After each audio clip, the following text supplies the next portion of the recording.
کہ رسول اللہ صلی اللہ تعالیٰ علیہ وسلم نے گھر میں قدم مبارک رکھے تو حضرت خدیجہ رضی اللہ تعالیٰ عنہ کو سامنے دیکھا، فرمایا زملونی زملونی، مجھے میری چادر دو، مجھے میری چادر دو۔ حضرت خدیجہ رضی اللہ تعالیٰ عنہ نے آپ کو چادر اڑائی اور پوچھا کیا ہوا ہے، کیونکہ آج محمد صلی اللہ علیہ وسلم کی حالت بالکل بدلی ہوئی ہے اور آپ صلی اللہ علیہ وسلم کے کندھے کپ کپا رہے تھے اور جسم سرخ ہو چکا تھا۔ حضرت خدیجہ رضی اللہ تعالیٰ عنہ کو رسول اللہ صلی اللہ علیہ وسلم کہتی ہیں کہ مجھے تو اپنی جان کی فکر لگ گئی ہے۔ حضرت خدیجہ رضی اللہ تعالیٰ عنہ آپ کو تسلیاں دیتی ہیں کہ واللہ لا یخزیک اللہ ابدا، اللہ کی قسم اللہ آپ کو کبھی بھی رسوا نہیں کرے گا۔ انک لتصل الرحم، محمد آپ تو صلہ رحمی کرتے ہیں، تقری الضیف، آپ تو مہمان نوازی کرتے ہیں، تحمل الکل، آپ تو دوسروں کا بوجھ اٹھاتے ہیں، اللہ آپ کو ایسے نہیں چھوڑے گا۔ آپ کو ہوا کیا؟ رسول اللہ صلی اللہ علیہ وسلم نے غار میں پیش آنے والے سارے حالات بتائے، حضرت خدیجہ نے آپ کو تسلیاں دیں اور اگلے دن حضرت خدیجہ اللہ کے رسول صلی اللہ علیہ وسلم کو ساتھ لے کے ورقہ بن نوفل کے پاس آئیں۔ ورقہ بن نوفل حضرت خدیجہ کے چچا زاد تھے اور حدیث کے الفاظ ہے کہ وہ تورات کو عبرانی زبان میں لکھا کرتے تھے، عبرانی زبان کے ماہر تھے اور بہت ہی بڑے عالم تھے تورات اور انجیل کے۔ حضرت خدیجہ رضی اللہ تعالیٰ عنہ نے ان کو سامنے رسول اللہ کے بٹھا دیا اور کہتی ہیں کہ محمد سے پوچھئے کہ انہوں نے کیا دیکھا ہے۔ رسول اللہ صلی اللہ علیہ وسلم سے پوچھنے پر جب اللہ کے رسول نے غار میں پیش آنے والے سارے واقعات بتائے تو ورقہ بن نوفل کا جسم کانپنا شروع ہو گیا اور رسول اللہ صلی اللہ تعالیٰ علیہ وسلم کو کہتا ہے خدا کی قسم یہ تو وہی فرشتہ ہے جو اس سے پہلے موسیٰ پر بھی نازل ہوا تھا، آپ تو اللہ کے نبی ہیں، کاش کہ اس دن میں زندہ ہوں جس دن آپ کے لوگ آپ کو آپ کے وطن سے نکال دیں گے۔ جب یہ بات کہی تو اللہ کے رسول نے بڑی حیرانی سے کہا اوا مخرجیہم، کیا یہ لوگ مجھے نکال دیں گے؟ کیونکہ آپ صلی اللہ علیہ وسلم یہ امید ہی نہیں کر سکتے تھے کہ وہ لوگ جو آپ کو صادق کہتے ہیں، جو آپ کو امین کہتے ہیں، جو آپ صلی اللہ علیہ وسلم کے رستے میں اپنی آنکھیں، اپنے دل، اپنی سب کچھ بچھایا کرتے تھے، جن کی نظروں میں محمد صلی اللہ علیہ وسلم کا مقام اس قوم کے سارے نوجوانوں سے سب سے بڑھ کر تھا، رسول اللہ صلی اللہ تعالیٰ علیہ وسلم رسول اللہ صلی اللہ تعالیٰ علیہ وسلم کو وطن سے بے وطن کریں گے؟ ورقہ بن نوفل کہتا ہے ہاں جو پیغام آپ لے کے آئے ہیں، جو نبی بھی یہ پیغام لے کے آیا اس کی قوم نے اس کے ساتھ یہی سلوک کیا ہے، کاش کہ اس دن میں زندہ ہوں تو میں آپ کی بھرپور مدد کروں گا۔ لیکن اس واقعے کے کچھ ہی دنوں کے بعد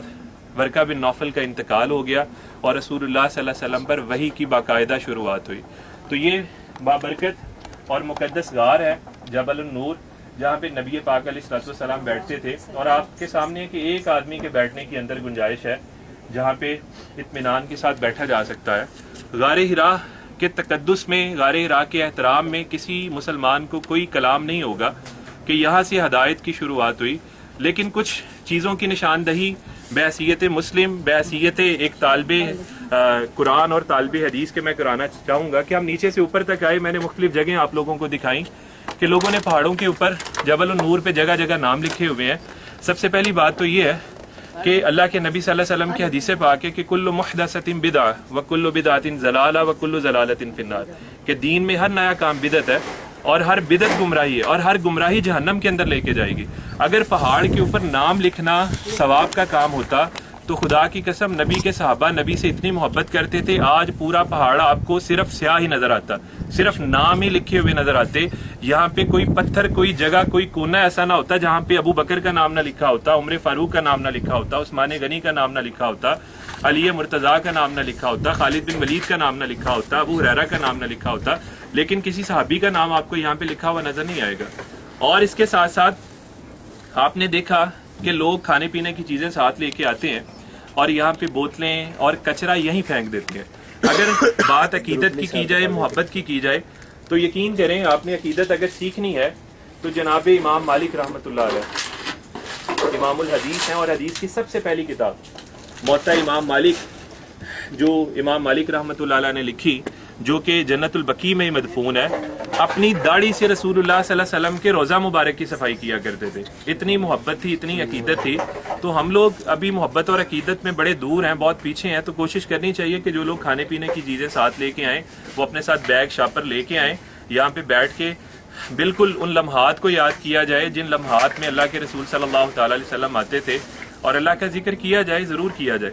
اور اپنے ساتھ وہ ساری چیزیں لے جا کے نیچے کچرا دان میں پھینکی جائیں، بجائے کہ ہم ادھر خود اس بے ادبی کا باعث بنے، ہم خود احترام میں کوئی ایسا کام کریں کہ بجائے ہمارا یہاں پہ آنا ضائع ہو جائے۔ اور یہاں پہ ایک اور چیز میں بحیثیت مسلمان بتانا چاہتا ہوں کہ غار ہرا میں نوافل ادا کرنے کے متعلق کوئی حدیث موجود نہیں ہے. غار حرا میں نوافل ادا کرنے کے متعلق کوئی قرآن کی آیت کوئی حدیث. ہاں اگر آپ کو فرض نماز کا ٹائم ہو گیا ہے تو آپ یہاں پہ فرض نماز پڑھ سکتے ہیں. وہ جہاں بھی آپ کو ٹائم ہو جائے, آپ پہاڑی کے اوپر موجود ہے کہیں بھی آپ فرض نماز ادا کریں. اگر آپ مسافر ہیں تو آپ قصر کر کے نماز پڑھیں. اگر آپ مقیم ہیں تو آپ اپنی پوری نماز پڑھیں. لیکن خاص طور پہ یہاں پہ آ کے یہ سمجھ کے نوافل ادا کرنا کہ یہاں پہ نوافل ہمارے لیے باعث برکت ہوں گے, اللہ کے رسول کی کسی حدیث سے ثابت نہیں. نہ کوئی صحابی یہاں پہ آ کے نفل ادا کرتا تھا, نہ رسول اللہ صلی اللہ علیہ وسلم کے بعد تابعین نے آ کے یہ کام کیا ہے, نہ اولیاء اللہ میں سے کسی نے آ کے, کوئی بھی ہمیں ایک دلیل بھی نہیں ملتی کہ کوئی آ کے یہاں پہ کیا ہے. تو یہاں پہ آ کے غار کو دیکھنا چاہیے, اللہ سے دعا کرنی چاہیے, اللہ کا ذکر کرنا چاہیے, اور کوشش کرنی چاہیے کہ صرف غار کا ہم نظارہ نہ کریں بلکہ یہ پیغام جو نازل ہوا اس پیغام پر عمل کرنے کی نیت سے ہم لوگ یہاں پہ آئیں کہ ہم لوگوں نے اس قرآن پر عمل کرنا ہے, جس قرآن کو اللہ نے شروع یہاں سے کیا تھا, جو اقرا بسم ربک الذی خلق سے شروع ہوا, اور واتقوا یوما ترجعون فیہ الی اللہ. بعض روایات میں یہ قرآن کی آخری آیت ہے, بعض روایات میں الیوم اکملت لکم دینکم واتممت علیکم نعمتی, یہ والی جو ہے نا آخری آیات ہے. لیکن پورا قرآن جو 114 صورتوں پر مشتمل ہے یہ پیغام نور ہے, یہ پیغام ہدایت ہے. اصل میں یہ ہماری ہدایت کے لیے نازل ہوا اور اس کو ہم نے اپنے سینے سے لگانا ہے. جزاک اللہ.